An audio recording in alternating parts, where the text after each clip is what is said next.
Vous écoutez Que du foot avec Noah sur Radio de la Save.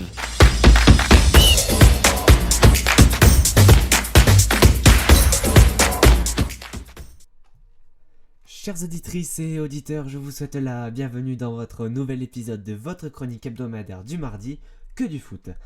Pour commencer, Montpellier a fait sensation vendredi dernier face à Monaco en remportant ce match 2-1.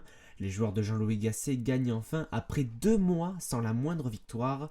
Pour rappel, leur dernier succès date du 10 novembre dernier face à Brest. Le buteur et homme du match est Moussa Altamari, auteur d'un doublé. Côté Monaco, c'est un nouveau revers avant le match de Ligue des Champions face à Aston Villa ce soir. Ces deux équipes sont toujours en lice en Coupe de France. Je parle bien évidemment de Lille et Nice qui s'affrontaient également vendredi soir. Ce match a dans un premier temps tourné en faveur des Niçois avec un but marqué à la 29e minute par Sofiane Diop.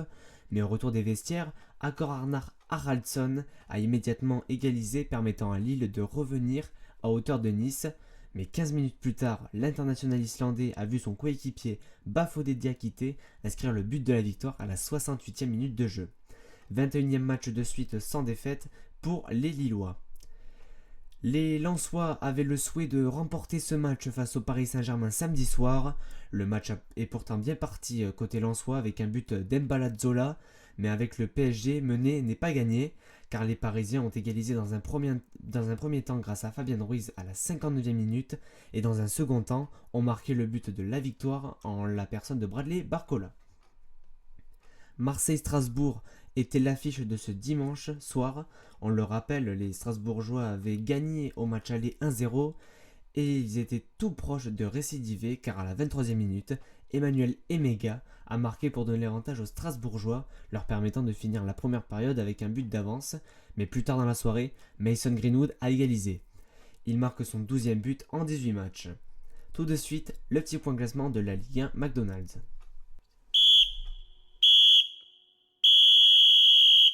Le Paris Saint-Germain consolide sa première place avec un total de 46 points en 18 matchs, avec une incroyable performance d'invincibilité depuis le début de saison. Les deuxièmes sont les Phocéens avec 37 points pris pour les Marseillais. Les Marseillais ont loupé l'occasion de s'envoler au classement. Derrière eux, on retrouve les Lillois de Bruno Genesio qui piquent la 3e place au Monégasque. Côté fin de tableau, Saint-Etienne, Nantes et Rennes sont 16e ex-aequo avec 17 points pris chacun. Les avant-derniers sont toujours les Havrais avec 12 points, mais non loin, on retrouve les Montpelliérains de Jean-Louis Gasset également à 12 points. Chez les féminines, le Classico était au rendez-vous entre le Paris Saint-Germain et l'OL, et comme au match aller, ce sont les Lyonnaises qui l'ont emporté avec un score de 2-0. Les buteuses sont Melchi Dumornay avec un but marqué très tôt dans la partie. Plus tard dans le match, Kadida Toudani a inscrit le but du break à la 31e minute de jeu, scellant complètement la victoire. Le classement de l'AD Arkema, c'est tout de suite.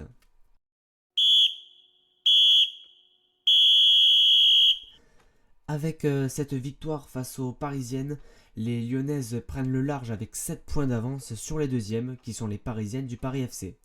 Ces dernières ont saisi l'opportunité de passer deuxième face aux Guingampaises.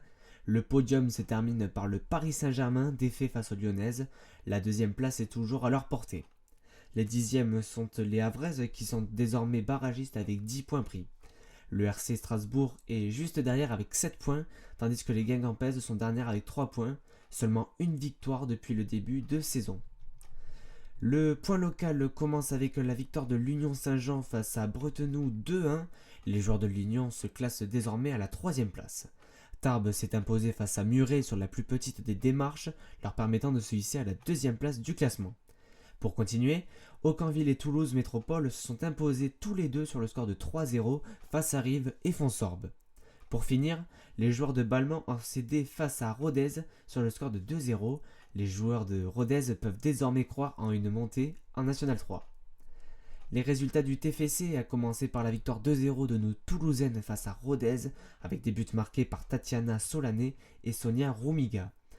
Ces dernières permettent au TFC de croire de plus en plus à une montée en D1 Arkema. Côté masculin, les hommes de Carles Martinez-Novel ont concédé le match nul au Groupama Stadium sur le score de 0-0 face à Lyon. Les Toulousains avaient pourtant cru à un but, malheureusement annulé par la VAR. Nos Toulousains se classent donc 8e à seulement 5 points de Nice, classé 5e de Ligue 1. les Toulousains peuvent croire à une place européenne pour l'année prochaine.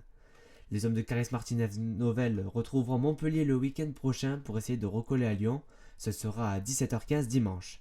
Pour les filles, ce sera face à Fleury, équipe de D1 Arkema, dimanche à 11h pour essayer d'aller décrocher un ticket pour les quarts de finale de la Coupe de France. Chères auditrices et auditeurs, je vous remercie pour votre écoute et vous dis à mardi prochain pour de nouvelles Actu Foot. Ciao.